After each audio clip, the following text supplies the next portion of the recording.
Mountains are the most magnificent creation of nature. One can admire their snow-capped peaks and slopes forever. In their impregnability, they hold many secrets. In this video, I invite you to get acquainted with the 20 strangest things discovered in the mountains. Enjoy watching. Step into the Void is the highest viewing platform in Europe. It is located in the French Alps on the upper terrace of the Aiguille du Midi peak, which is 3,843 meters above sea level. The view from this platform is breathtaking. However, not everyone dares to visit this place. Step into the Void consists of a fully glass cube suspended at the top of the mountain. The floor of this viewing platform is also transparent, so when you are inside, you see the abyss under your feet. Of course, people with a fear of heights experience strong fear. But there is nothing to fear, as French architects have ensured that this attraction is as safe as possible. For this purpose, 3 layers of thick, durable glass were used. The installation of Step into the Void took 3 whole years. Now the viewing platform complies with all safety regulations. This idea, using glass flooring, is not a novelty. For instance, one can walk through the air at the Skywalk viewing platform in the Grand Canyon, and also on the bridge on Mount Tianmen in China. But to see the panorama of the Italian and French Alps, which simply takes your breath away, can only be done in this place. In 1999, Russian scientist Alexander Chuvarov discovered the first fragment of a remarkable 3-dimensional map made of durable dolomite. According to geologists from Bashkiria, this stone map depicts the Ufa Highlands. What's so surprising about that? The map could have been recently created to replicate familiar reliefs. However, experts who studied the artifact claim that its age is tens of millions of years. The stone map was made using a special technology unknown to modern people. Dolomite was used as the base, and a layer of diopside glass depicting the relief of the Ufa Highlands was applied to it. But who could have created this map if humans simply did not exist at that time? Scientists cannot answer this question, so the artifact known as the Creator's Map has sparked much debate. Critics believe that the age of the find is explained by the age of the stone, and the mysterious technology was intentionally concocted by scientists to attract attention. If you've ever been in the mountains, you've likely seen mountain goats defying the law of universal gravitation. These animals don't just clamber up rock ledges, they leap across them as if on a flat surface. But why do they need to climb rocks if there's no grass on the cliffs? The fact is, many hoofed animals simply adore salt. This mineral is vital for life. The sodium chloride content in grass is insufficient, so mountain goats begin their search for this mineral in extreme conditions. It's not uncommon for these animals to engage in real battles just to lick enough salt. But even in such situations, they continue to maintain balance while perched above an abyss. Actually, mountain goats' special body shape and split hooves for climbing help them to maintain their grip on the rocks. A strong frame of keratin only covers the outside of the foot, while the inside has soft pads. When the goats step on a rock, their hooves adapt to the surface's shape and change form. For humans, such an ability seems almost fantastical. But for mountain goats, the mountains are their natural habitat, and their anatomy is adapted for survival in this environment.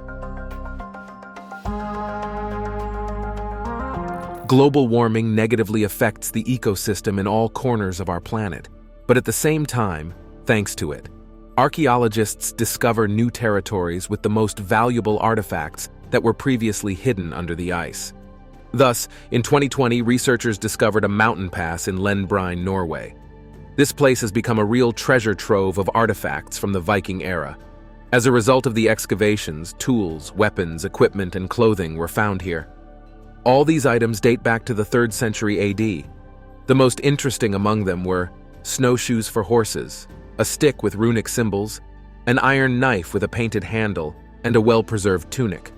From the 3rd to the 14th century, the pass where the artifacts were found was actively used by traders and travelers. Local residents also used the mountain trail to move to wintering places in the autumn months. Interestingly, on this road, unique stone landmarks were also found, indicating the correct route, as well as caves carved into the rocks, helping travelers to take shelter during a severe blizzard. According to scientists, the pass ceased to be used due to economic decline after extremely cold winters and the bubonic plague epidemic in the 14th century.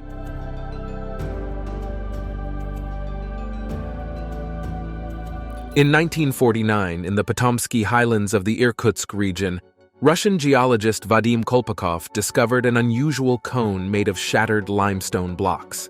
This place was named the Pomsky Crater, and the residents of nearby settlements called it the Eagle's Nest. The Pomsky Crater is a unique geological object. Scientists believe it formed over 500 years. The dimensions of the crater are impressive. It is 40 meters high, has a diameter of 76 meters, a volume estimated at 250,000 cubic meters, and a mass of 1 million tons. In the mid-20th century, the origin of the Pomsky crater was still unexplored, leading to many theories. Some people believed that a meteorite had fallen at this location. After news of UFO incidents, there were speculations that the crater appeared after the crash of an alien spacecraft. Of course, scientists were also interested in the nature of this object's origin. In 1963, the first research expedition was sent to the Pomsky crater. However, the technology of the time did not allow for a full determination of how this limestone cone was formed. In 2010, scientists resumed studying the crater. This time, they were able to determine that the meteorite theory was incorrect, and the formation of this geological object had endogenous causes. The latest version suggests that the Pomsky crater arose as a result of deep magmatic processes. Sledding is one of the most beloved winter pastimes for many people from their childhood. In Germany, in honor of this fun, real competitions are organized annually. But not ordinary sleds are used, but horned ones. Usually such sleds are made of wood. They are quite heavy and not very easy to maneuver. Their distinctive feature is the front runners, curved upwards resembling the horns of a mountain goat. That is why such sleds are called horned. About a century ago, horned sleds were not sporting equipment, but a vital means of transportation in the Alps. With their help, locals transported firewood and hay, as well as moved between settlements. In the mid-20th century, new, more modern technology appeared, and horned sleds ceased to be used. But the Germans were not ready to part with their favorite means of transportation. And in the early 1970s, a group of activists organized the first horned sled races.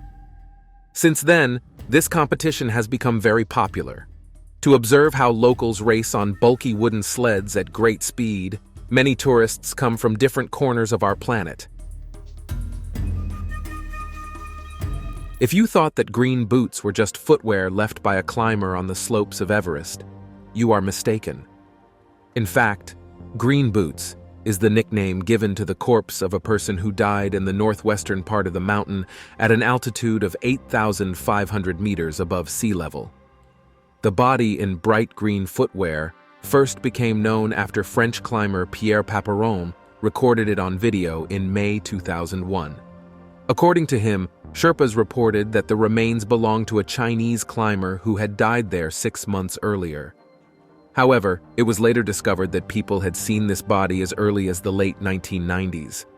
According to the most popular theory, the body lying on the slopes of Everest belonged to Indian climber Tsewang Paljor.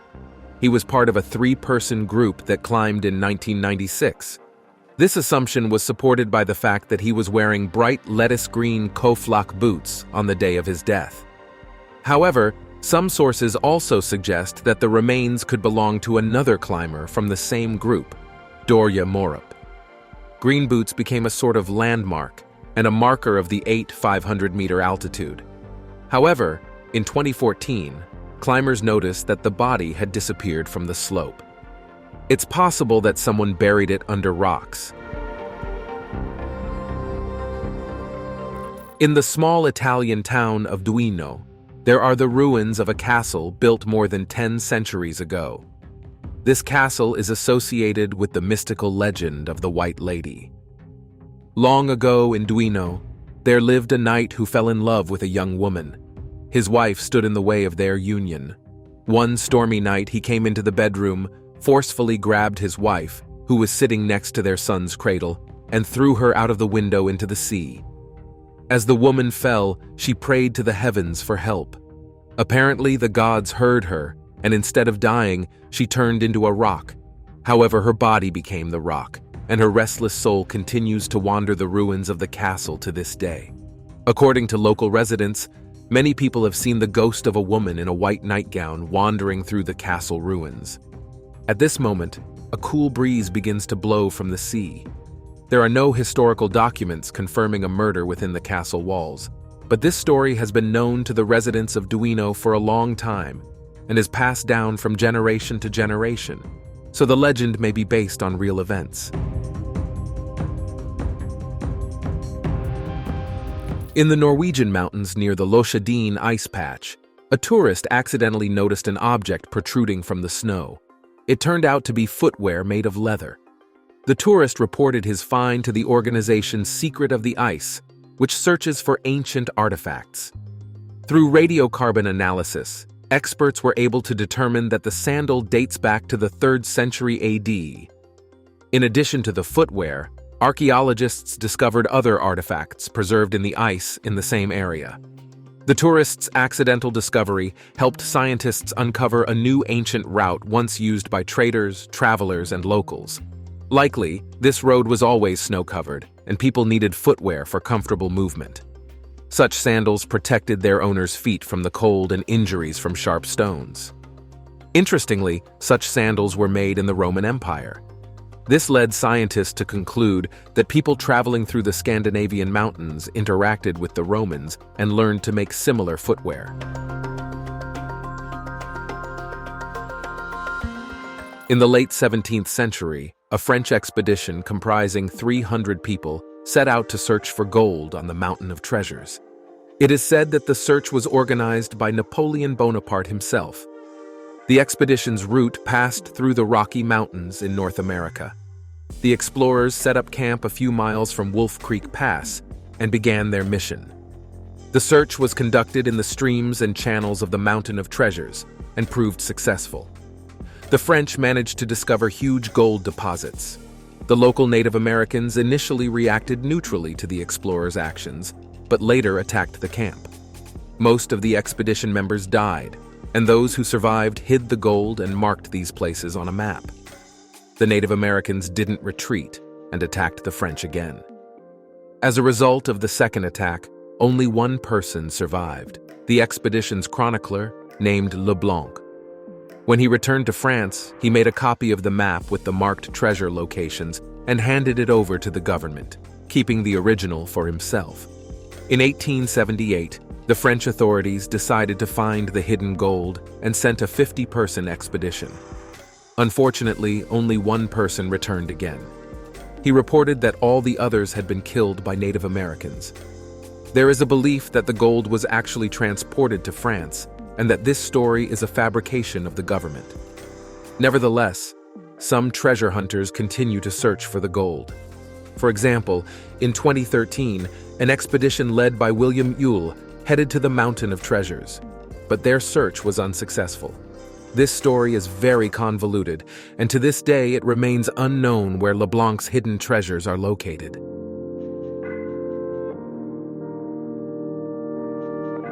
An American Curtiss C-46 commando transport plane disappeared in the Himalayas during a flight from China to India on January 6, 1945. There were 13 people on board the aircraft that day. After 77 years, Bill Scherer, the son of one of the crew members, organized a search for the plane. The search team managed to find the wreckage of the Curtiss C-46 Commando, but no remains of the passengers were found. Therefore, the fate of the missing people continues to remain unknown. Interestingly, this plane was not the only aircraft lost in the Himalayas during World War II. In April 1942, as part of Operation The Hump, the USA established an air corridor over the Himalayas. Along this route, the Americans supplied the troops of Chinese General Chiang Kai-shek. During this time, up to November 1945, 650,000 tons of cargo were delivered, and more than 500 aircraft were lost. The wreckage of some of them was found over the following decades, but most of the aircraft continue to be considered missing.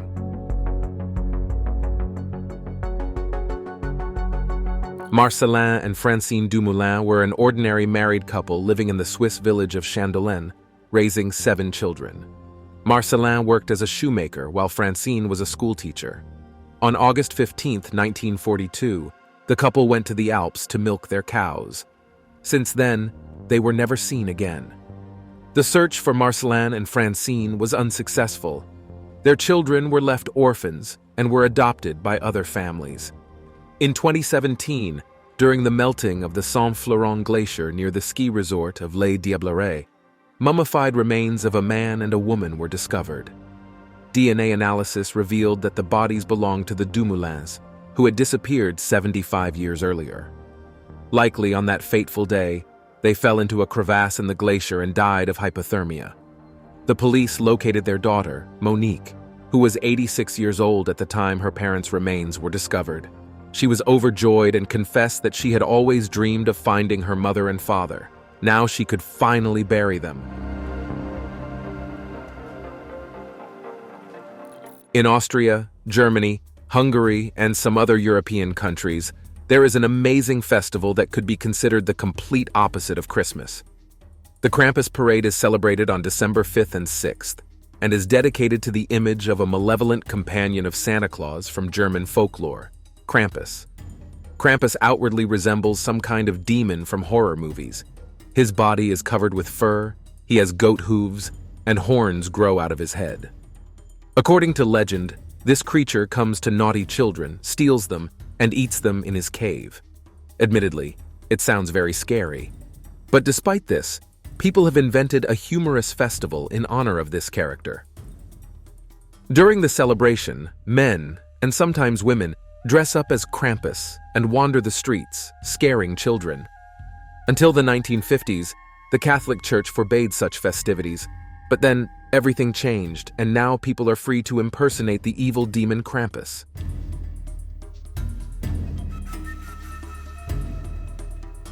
Mount Lycaon in Greece has long been of interest to archaeologists, primarily because a temple to Zeus was built on its slope 5,000 years ago.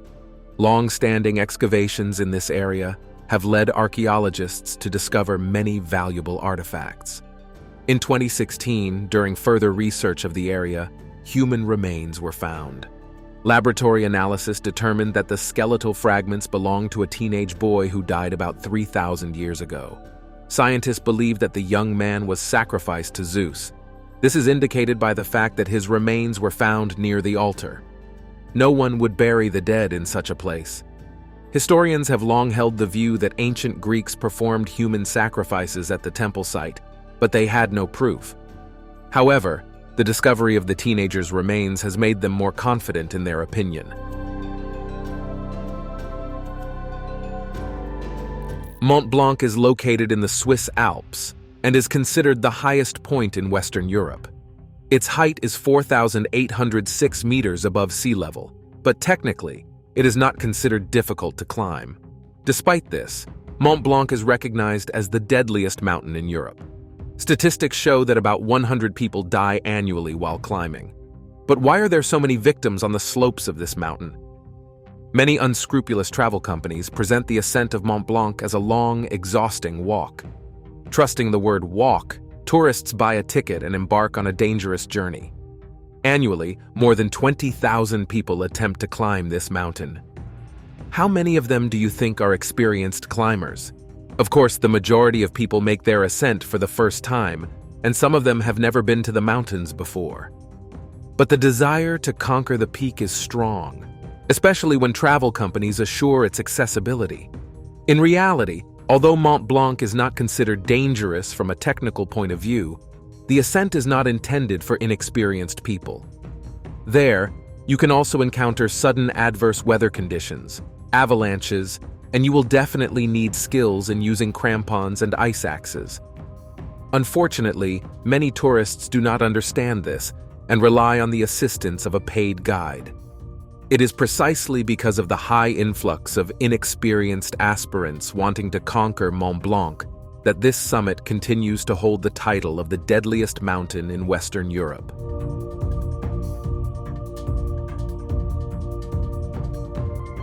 Perhaps one of the most mysterious and eerie stories of the last century is the incident that occurred at Diatlov Pass. In February 1959, a group of 9 experienced hikers from the sports club of the Ural Polytechnic Institute embarked on a ski trek through the northern Urals. The group was led by Igor Dyatlov, a 5th-year student of the radio engineering faculty. The trek began on January 23rd, and initially everything went smoothly. The young people reached the starting point on January 26th and set out on their adventure on skis the next day. On January 31st, the tourists approached Mount Kolotsiakl but were hindered by strong winds, so they decided to spend the night in the Ospia Valley. The next day, the group attempted to climb the slope of the mountain again. There, on the pass, they set up camp and stayed for the night. What happened that night remains unknown to this day. The tourists were supposed to return home on February 15th. When they didn't, a search and rescue operation was organized. It wasn't until February 26th that the search party finally discovered the first bodies. According to official information, 6 members of the Diatlov group died of hypothermia, while 3 had numerous injuries. There have been many theories about what happened that night. These included speculations about wild animal attacks, an avalanche, and even military exercises in the area. However, none of the hypotheses have been conclusively proven.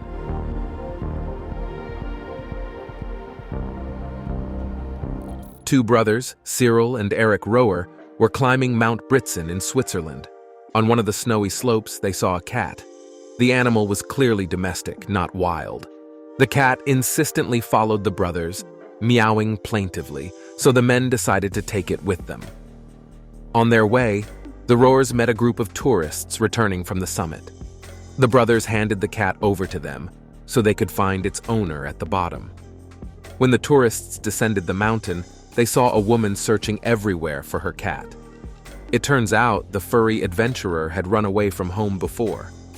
According to the owner, her beloved pet had already embarked on mountain adventures 3 times. Well, this cat can be called lucky, as the snowy slopes are very dangerous. Genghis Khan is known in history as the founder of the Mongol Empire and a mighty conqueror. The great Khan died in 1227 at the age of 65. The location of his burial has been shrouded in mystery and speculation, although it is officially believed to be near the sacred Mongol mountain of Burkhan Khaldun in the Kentia Mountains. According to legend, Genghis Khan requested before his death that his body be buried in secrecy without any identifiable marks, but within the territory of Mongolia. The hypothesis about Burkhan Khaldun Mountain emerged from the notes of Marco Polo, who reported that respected persons were traditionally buried near the sacred mountain. Furthermore, history records that the great Khan often went to pray near this elevation. Archaeologists have repeatedly proposed to conduct excavations at the foot of Burkhan Khaldun Mountain, but the area is considered sacred, and the Mongolian authorities to this day have not given their consent for this. Therefore, we can only speculate where the powerful ruler and leader of the Mongol Tatar yoke is buried. Perhaps the most famous mythical creature inhabiting the mountains is the Yeti. Many peoples compose legends about the Yeti. According to beliefs, it closely resembles a tall human whose body is completely covered with hair. The height of this snowman, according to eyewitness accounts, is about 2.5 meters. Yetis live high in the mountains around the world, however. The Himalayas are considered the primary habitat of the creature. The stories about the snowman gained high popularity in the 19th century. At that time, reports of encounters with this creature began to regularly appear in the reports of British officials working in the mountains of Nepal. In the 20th century, climbers also began to share their Yeti stories. Some saw huge footprints, some a tall humanoid figure in the distance, and some found strange fur. Despite all these stories, there is no real proof of the existence of the Yeti to this day.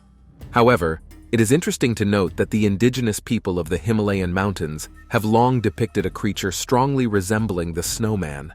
Even now, Sherpas continue to fear this monster. Stories of encounters with the Yeti periodically continue to appear in the media. Yeti hunters still believe that this monster exists in reality and are trying to find evidence for it.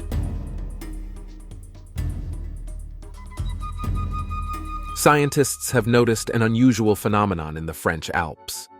The snow in the mountains began to turn red, creating eerie, bloody landscapes in the area. Tourists, looking at such snow from a distance, often think that a real massacre occurred in the mountains. But in reality, this effect arises for a completely different reason. It turns out that the snow cover turns red due to microalgae, Sanguina nivelloides and Sanguina aurantia. Such microorganisms have adapted to survive between snowflakes at low air temperatures. It is believed that they appeared in the Alps millions of years ago, although some scientists lean towards the idea that their widespread distribution is due to animals that carry them. These microalgae contain the pigment astaxanthin. It is this pigment that colors the chitin of crabs, gives salmon meat a pinkish or orange tint, and also colors the feathers of flamingos in a stunning pink color. Microalgae containing astaxanthin prefer to inhabit areas with a lot of ultraviolet light. As is known, in high mountains, there is more than enough of it, so the microorganisms actively reproduce. It would seem that there is nothing bad in these algae, but in reality, the red shade is much darker than white, which means that dark snow absorbs more sunlight and heat, and accordingly, melts. Therefore, such algae further exacerbate the consequences of global warming, which negatively affects the ecosystem of the Alps.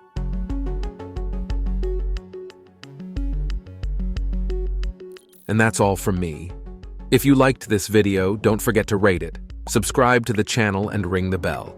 Your activity is the best reward for me. Thank you for your attention. See you soon. Goodbye.